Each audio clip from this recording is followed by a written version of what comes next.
El pasado sábado 21, Europa Laica, en Asamblea Extraordinaria, procedió al relevo de su presidencia en cumplimiento de sus estatutos y votó por unanimidad a Antonio Gómez Moyán. Buenas tardes, Antonio. Hola, buenas tardes. ¿Qué tal, Miguel? Hola. Hola, Miguel. Buenas tardes. Es Esperanza Alcaide la que te saluda, Antonio. Buenas tardes, Esperanza. Antonio Gómez Moyán es una de aquellas personas que en 2001 y en torno al diplomático Gonzalo Puente Ojea fundaron la Asociación Europa Laica. Él escribe habitualmente en diferentes medios, tanto digitales como en papel, además de artículos en el Observatorio del Laicismo en www.laicismo.org, la página de Europa Laica. Es autor también del libro La Iglesia Católica y otras religiones en la España de hoy, editado por Editorial Bosa. La España de hoy, pero de 1999, que se editó, ¿no, Antonio? Sí, efectivamente. Ha cambiado ya algo, ¿verdad? La situación. No creas. Bueno, ya hablaremos de ello. Bueno, pues sí, con Juan Francisco González Barón, primer presidente, se creó un importante corpus teórico y documental. El bagaje político de Francisco Delgado tras su paso por el PSOE, por sus cargos de responsabilidad, tanto en el Consejo Escolar del Estado como en la CEAPA, en la Confederación Estatal de Asociaciones de Padres y de Alumnos, y su dinamismo pues han sido fundamentales para que hoy Europa Laica sea el referente del movimiento laicista.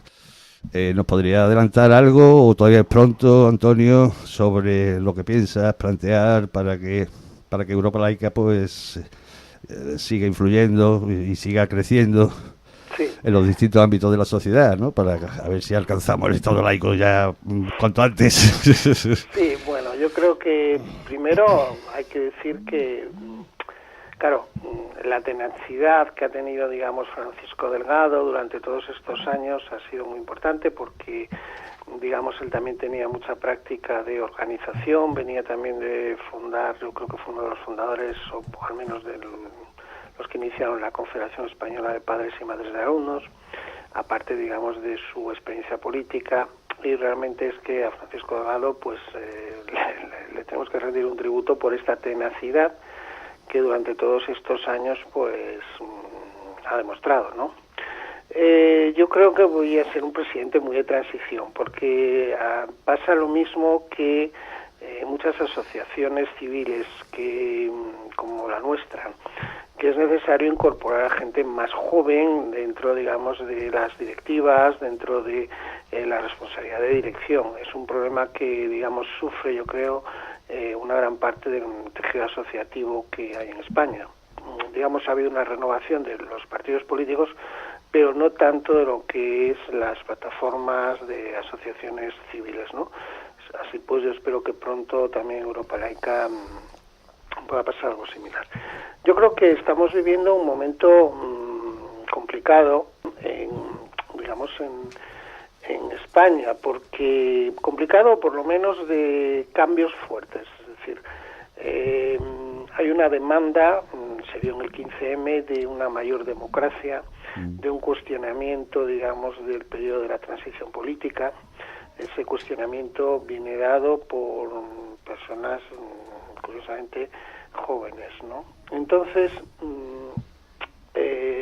hay momentos, toda la crisis catalana también es otro de los elementos que hay que contemplar, y vamos hacia unos cambios, que serán cambios constitucionales, que serán procesos constituyentes, y Europa Laica tiene que estar en esa discusión. Yo lo veo así, es decir, tenemos que ponernos a la altura de esa discusión. Y de la misma manera que se habla pues del déficit, pues no sé, del problema de la forma de Estado que hay en España, del tema del asunto territorial, pues el tema de la Iglesia y de las relaciones Iglesia-Estado, pues digamos queda ahí pendiente. Y es el momento de, digamos, plantear, digamos, un nuevo marco constitucional en este terreno. yo creo que ese es el debate de fondo, digamos, a medio plazo que Europa Laica pues debe estar planteando, ¿no? Ya más allá de esto, pues Europa Laica pues tiene que seguir desarrollando pues sus planes de comunicación, sus campañas permanentes, el tema de la educación, y actualmente, por el carácter de la legislatura que estamos teniendo, pues muchas de estas campañas quedan un poco en impasse, porque digamos todo el tema catalán, etcétera, ha comido en gran parte de los debates que se podían haber introducido, ¿no? Incluso de antes, con las muchas o pocas elecciones que ha habido, que han sido varias en muy poco tiempo. Eso nos ha hecho ralentizar muchos de los proyectos que teníamos en marcha. Sí, efectivamente.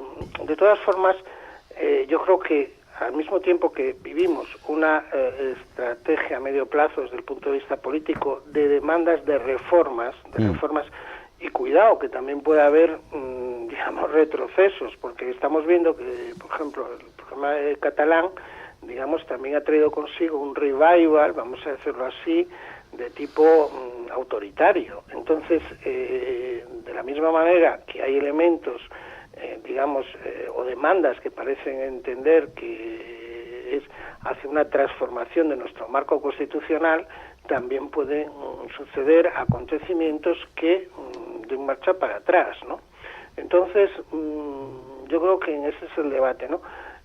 Y dentro de esto hay que tener en cuenta la transformación del sistema político, es decir, cuando, por ejemplo, pues hace años empezamos con Europa Laica, el panorama político era totalmente diferente. Los partidos políticos son otros y recientemente, precisamente, Francisco Delgado Ruiz hizo un informe muy interesante para el consumo interno de la asociación de la realidad de todos los partidos políticos. Y es que, claro, nos encontramos con que, en primer lugar, ha habido una renovación de los políticos y políticas de los partidos, vamos a decirlo así, tradicionales en España, o de los grandes partidos, y por otro lado tenemos crisis en otros partidos que existían, por ejemplo Izquierda Unida, y nuevos partidos, ¿no? Como por ejemplo es Podemos, Ciudadanos, etcétera. Entonces es en ese contexto que también nos debemos de manejar, es decir, saber como asociación, pues digamos que tenemos que manejarnos en este nuevo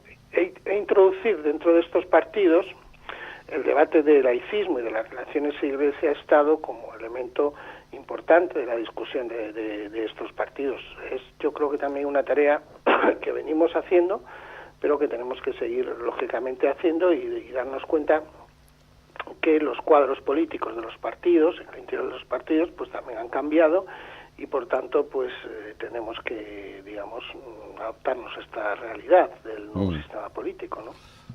Mi pregunta, Antonio, es si tenemos que esperar a ver cómo queda el mapa de la situación que estamos viviendo para empezar a hacer movimientos, o si hay ya que empezar a trabajar dentro de los partidos para introducir lo que nosotros veríamos como una hoja de ruta. Bueno, eso ya se viene trabajando hace tiempo, ¿verdad, Antonio? Claro, con los partidos. Ahí Paco Delgado ha hecho un trabajo impresionante.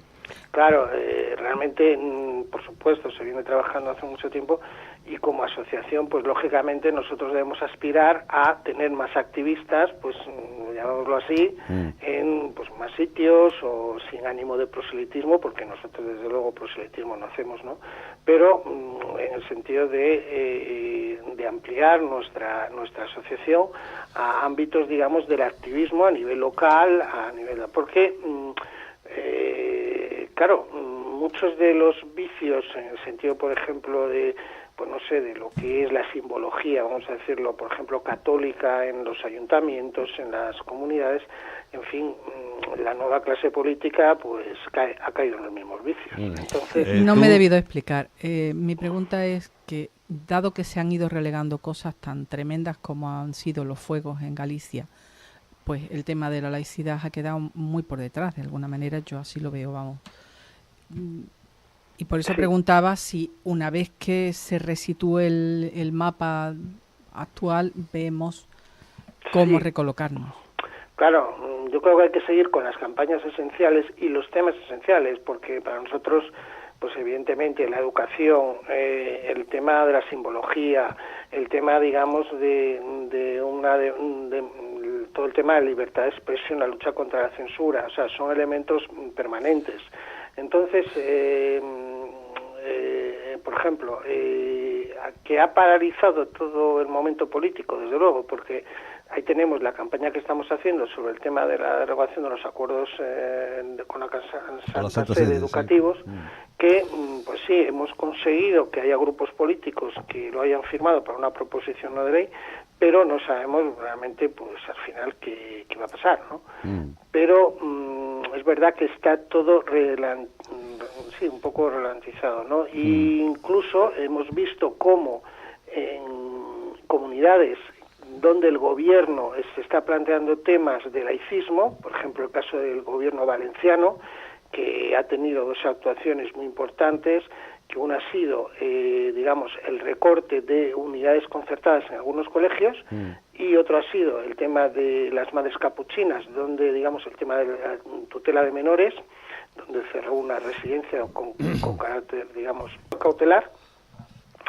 Esos dos temas, si bien por nuestra parte los hemos aireado, etcétera, es indudable que quizá podían haber tenido una repercusión mayor, porque la respuesta, por ejemplo, de los sectores, digamos, católicos, incluso yo diría de una cierta derecha política, ha sido impresionante, sobre todo en el caso educativo. Han hecho grandes manifestaciones contra estas medidas que tomó el gobierno valenciano. Incluso ha sido en Valencia donde han organizado recientemente digamos, la Iglesia Católica, unos encuentros sobre el tema educativo, ¿no? Es decir, que sí, es cierto, se ha ralentizado todo, pero nosotros retomaremos las campañas que venimos haciendo normalmente, y también yo creo que dentro de este marco, quizá, de, como he dicho, de saber situarnos en estas reformas que están por llegar, ¿no? Tú conoces bien la diversidad ideológica que hay en el seno de Europa Laica y los intensos debates que en sus senos se producen. Ahora, como en la calle, por ejemplo, y tú has hecho referencia a eso, el último ha girado en torno a Cataluña. Aunque como asociación laicista no podemos pronunciarnos en un sentido u otro, creo no equivocarme si digo que el sentir general es de repulsa ante la vulneración de la libertad de expresión o el adoctrinamiento infantil que unos y otros han llevado a cabo, o ante la violencia con que... Yo lo que pienso es que realmente este tema de Cataluña es un tema que tiene que ver con muchos otros, digamos, asuntos que hay en España. Ya he dicho, la forma de Estado, el tema de la Iglesia-Estado, el tema del territorial, que no se resolvieron, digamos, en la transición política. Claro. Y entonces de ahí deriva todo este tema. En el ámbito territorial, pues se dio lo que se dice café para todos, digamos, devaluando, digamos, carácter nacional de las llamadas nacionalidades históricas, es decir, aquellas que tuvieron estatutos en la República, y eso evidentemente es, digamos, el fondo político de la coyuntura actual. Es indudable que después hay un debate de fondo sobre el laicismo, el nacionalismo y comunitarismo. A veces se confunden los términos, porque, digamos, el nacionalismo no es el comunitarismo. El comunitarismo se refiere siempre, en el laicismo, a aquellos grupos, pues, religiosos o de una etnia, etcétera, que están dentro de un Estado constituido, pero no con una vocación nacional, sino con una vocación, digamos, de intromisión y frente a la integración en un país, ¿no? Esto es lo que se envía, y cómo esos movimientos comunitaristas en ocasiones pueden, pues, enfrentarse al orden, digamos, nacional o constitucional que hay en X nación. El caso del nacionalismo es diferente. El caso del nacionalismo, pues, suele haber razones históricas, culturales, políticas, de voluntad de una comunidad política. Es decir, son planos diferentes, ¿no? Porque a veces se confunde o se equipara el nacionalismo al comunitarismo, ¿no?